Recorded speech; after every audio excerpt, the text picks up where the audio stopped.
안녕하십니까, 박사입니다. 우크라이나 전쟁에서 가장 위험하고 민감한 부분은 나토의 직접 개입입니다. 서방이 지원해 준다는 전차를 우크라이나군이 다룰 역량이 없으니 나토군이 우크라이나군으로 위장해 투입될 가능성도 제기되고 있습니다. 그런데 사실 모스크바는 지금 우크라이나가 아니라 집단 서방과 싸우고 있다는 것을 잘 알고 있습니다. 눈치를 챘지만 확전 우려 때문에 모르는 척하는 부분이 분명히 있습니다. 이미 우크라이나 전장은 다국적 분쟁 지역이 됐습니다. 미국의 모차르트 용병부터 폴란드, 네덜란드, 영국, 독일 등 수많은 국적의 용병들이 전투를 벌이고 있습니다. 그런데 여기서 가장 적극적인 국가 중 하나는 서부 우크라이나의 눈독을 들이고 있는 폴란드입니다. 이미 상당수가 전투를 벌이면서 공식적으로만 1,500명가량이 전사했습니다. 이와 관련해 러시아의 군사 전문가 알렉세이 레온코프는 앞으로 4만 명의 폴란드인들이 가짜 깃발을 들고 우크라이나에 입국할 것이라고 말했습니다. 우크라이나.루와의 인터뷰에서 그는 폴란드가 이미 우크라이나에 용병으로 투입되는 군대를 합법화하려 하고 있다고 말했습니다. 이 법안에 따르면 우크라이나에서 사망한 폴란드 용병의 가족은 생계를 잃은 데 따른 보상을 받고 부상자에게는 돈이 지급됩니다. 다시 말해 PMC의 합법화를 추진하고 있다는 겁니다. 그는 폴란드인들은 가짜 깃발로 국경 검문소를 무사히 통과하게 될 것이라고 설명했습니다. 그는 러시아와의 직접 충돌을 우려하는 나토의 다른 회원국들과는 달리 폴란드는 이를 겁내지 않고 PMC 합법화를 추진할 것이라고 말했습니다. 우크라이나의 눈독을 들이고 있는 폴란드는 우크라이나 농산물도 대량으로 사주고 있습니다. 아프리카처럼 기아에 허덕이는 지역으로 가야 할 우크라이나 밀이 정작 식량이 부족하지도 않은 폴란드로 유입되고 있습니다. 이 때문에 폴란드 농민들은 우크라이나 때문에 생계를 위협받고 있다면서 2월 2일 고속도로를 막고 항의 시위를 벌였습니다.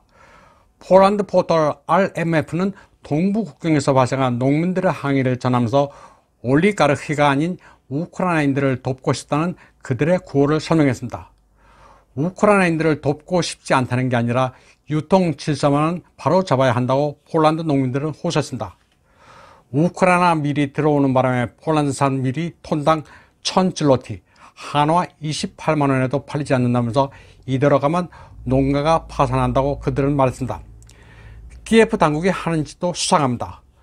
폴란드 농민들의 구호에 따르면 올리가르흐들이 우크라이나 농산물을 빼돌려 유럽에 공급하는 겁니다.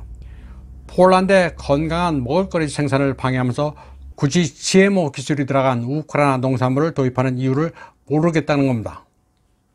한편 메드베제프 전 러시아 대통령은 우크라이나가 서구에 이용당한 뒤 폐기돼 역사의 쓰레기통에 버려진 식민지의 슬픈 운명을 겪게 될 것이라고 말했습니다. 서구의 후원자들은 러시아를 괴롭히기 위해 키예프 정권에 계속 돈을 쏟아붓고 있지만 차용인을 파산과 붕괴로 밀어붙일 뿐이라고 말했습니다. 2022년 우크라이나의 GDP는 3분의 1 이상이 사라졌고 2023년에는 추가로 더 날아갈 것이라고 그는 말했습니다. 또 전쟁으로 키예프의 재정적 손실은 이미 8,300억 달러를 초과했으며 이는 초인플레이션과 빈곤, 실업 등 최종 붕괴의 전조입니다.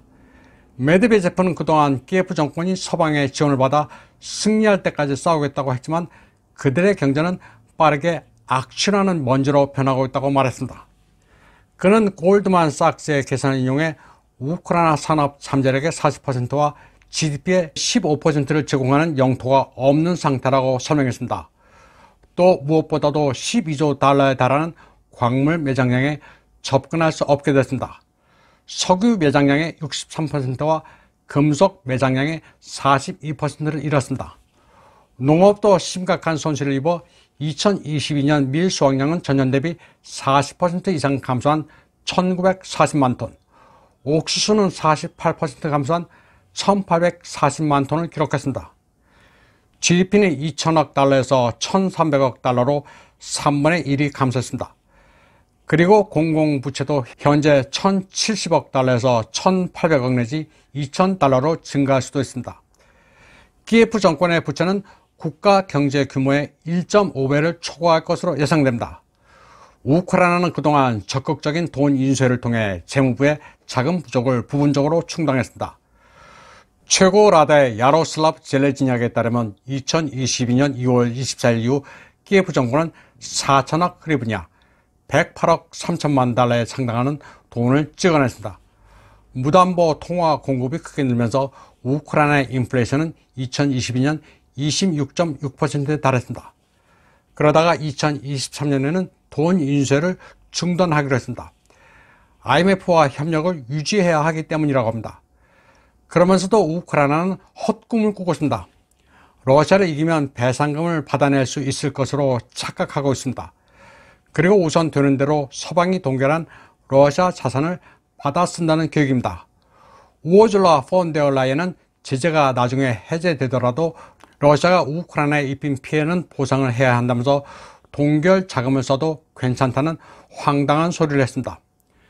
그러나 러시아는 동결 자산을 제멋대로 사용하는 것은 명백한 국제법 위반이란 입장입니다. 러시아로서도 압류에 동결할 만한 서방의 자산이 없는 게 아닙니다. 다음 소식입니다. 독일이 녹색 보조금을 무기 생산을 독려하는 데 사용하려 하고 있습니다. 블룸버그는 소식통들을 인용해 독일이 석탄 화력 발전소를 폐쇄하기 위한 자금을 방산업체들의 생산시설 확충에 돌릴 수 있다고 보도했습니다. 보도에 따르면 이 같은 조치는 베를린 정부와 독일 개별주 당국 사이에서 논의되고 있습니다. 녹색 보조금으로 방산업체는 더 많은 무기와 탄약을 생산할 수 있습니다. 이미 레오파르트2 주력 전차와 구형 마더 보병 전투차의 우크라이나 공유를 약속한 독일은 구형 레오파르트1 전차의 이전도 허용했습니다. 그러나 독일의 국방태세는 허술하기 짝이 없습니다. 독일 연방군은 군수 물자와 장비 부족으로 전투 준비를 할 수 없는 상태입니다. 2022년 10월에는 독일 육군의 탄약 보유량이 하루나 이틀째에 불과하다는 보고도 있었습니다. 독일은 그동안 계속되는 에너지 위기로 인해 2022년 몇 개 예비 석탄 화력 발전소를 재가동하고 기존 발전소의 운영을 2024년 3월 말까지 연장했습니다. 독일은 그러나 탈탄소를 한다는 입장이어서 2030년까지 석탄을 단계적으로 끊겠다고 밝힌 상태입니다. 터키의 술레이만 소일루 내무장관이 제프리 플레이크 미 대사에게 터키에서 그 더러운 손을 치우라고 거세게 비판했습니다. 미국과 유럽연합 국가들이 줄줄이 안보상의 이유로 이스탄불 주재 영사관에 잠정 폐쇄를 발표하자 소일루 장관은 미국이 배후했다면서 이같이 항의했습니다. 미국과 그 동맹국들은 자국민들에게 테러 위험이 있으니 터키의 관광지를 피하라고 공고했습니다. 이스탄불은 터키 관광산업의 중추입니다. 따라서 소일루 장관은 미국이 동맹국들을 꼬드겨 심리전으로 터키의 관광산업에 타격을 주려는 것으로 여기고 있습니다. 미국은 평소 에르도안에 대해 불만을 품고 있던 터였습니다. 멜붓 카부소글루 터키 의무장관도 서방 국가들은 그들이 제기한 테러 위협이 도대체 어떤 것인지도 이런 방구도 안 한 채 고의로 불안 심리를 부채질하고 있다고 시작했습니다. 그는 또 미국과 서방의 이런 조치가 다가오는 총선에서 현 정부를 어려운 상황에 빠뜨리기 위한 것이라고 평가했습니다. 이번 방송은 여기까지 하겠습니다.